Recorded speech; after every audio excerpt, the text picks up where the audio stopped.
दोस्तों, आज की इस कहानी को सुनने के बाद आपके अंदर एक अलग सा ही मोटिवेशन आ जाएगा।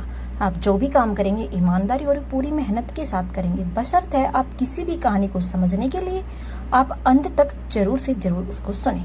तो चले आज इसी पर आधारित कहानी शुरू करते हैं। आज की कहानी सुनने के बाद आप हर काम को ईमानदारी और मेहनत से करोगे, या कहोगे कहानी आपको मजबूर कर देगी कि पूरी ईमानदारी और मेहनत से अपना काम करने के लिए। इसी तरह की यह कहानी है एक गांव के लड़के की। घर की मजबूरी और पैसों की कमी की वजह से वह दूर शहर काम करने के लिए जाता है, ताकि वहां से कुछ पैसे कमाकर जिससे उसका और उसके परिवार का पूरा खर्चा चल सके। वह लड़का काफी दिनों तक काम की तलाश में इधर उधर घूमता है। आखिरकार उसे काम मिल जाता है। वह लड़का अपना सारा काम पूरी ईमानदारी और मेहनत के साथ पूरा करता है। यह देखकर उसका मालिक बहुत ही खुश हो जाता है। अब 6 महीने तक ऐसे ही चलता रहता है। 6 महीने बाद वह लड़का अपने मालिक को कहता है, अब मैं कुछ दिनों के लिए वापस अपने घर जाना चाहता हूँ। और उस लड़के को पूरी उम्मीद थी कि उसका मालिक उसे घर जाने से नहीं रोकेगा, लेकिन उस लड़के की सोच से विपरीत हुआ। उसका मालिक कहता है कि नहीं, तुम्हें 2 महीने का थोड़ा और काम करना है और फिर उसके बाद अपने घर जा सकते हो। लड़के को थोड़ा गुस्सा आता है, लेकिन वह अपने गुस्से को शांत करके मालिक से पूछता है, बताइए मालिक, कौन सा काम है। उसका मालिक कहता है, हमें एक घर खरीदना है।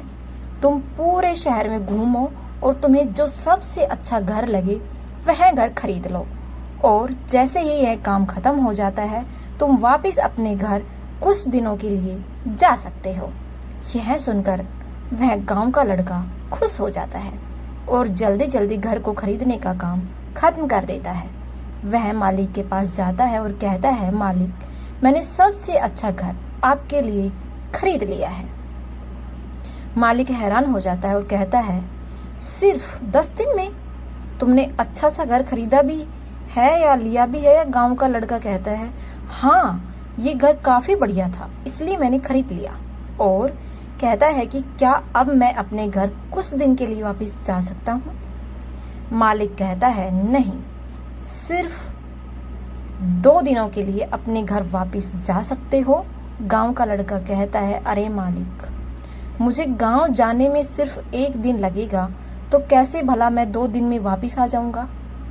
मुझे मेरे परिवार के साथ वक्त भी तो बिताना है। मालिक खुश होकर कहता है कि आपसे तुम हमेशा अपने परिवार के साथ ही रहोगे। जो घर मैंने तुम्हें खरीदने के लिए कहा था वह घर तुम्हारे और तुम्हारे परिवार के लिए मेरी तरफ से एक तोहफा है। यह सुनकर वह गांव का लड़का खुश होने की बजाय मायूस हो जाता है और कहता है, अगर मालिक आपने मुझे पहले कहा होता कि ये घर आप मेरे लिए खरीद रहे हो, तो मैं थोड़ी और जानकारी प्राप्त करके इससे और अच्छा घर खरीदता। मालिक ने कहा, मैंने तुम्हें 2 महीने दिए थे और 10 दिन में खरीद कर तुमने तुम्हारा नुकसान किया है। इस तरह जिंदगी में भी हमारे साथ यही होता है। कहानी में जो मालिक था वह असल में वक्त था, और हमेशा वक्त जाने के बाद कहते हैं कि अगर मुझे पता होता तो मैं इसे भी अच्छा कर देता। इसलिए आप अभी जिंदगी में जो भी कर रहे हो उसे पूरे जुनून और मेहनत के साथ कीजिए। क्या पता आप आज जो काम कर रहे हो वो आने वाले समय में आपकी जिंदगी को ही बदल दे। तो दोस्तों, आपको यह कहानी अच्छी लगी होगी। हमें समय का सदुपयोग करना चाहिए, कभी भी किसी भी काम में जल्दबाजी नहीं करनी चाहिए। धन्यवाद।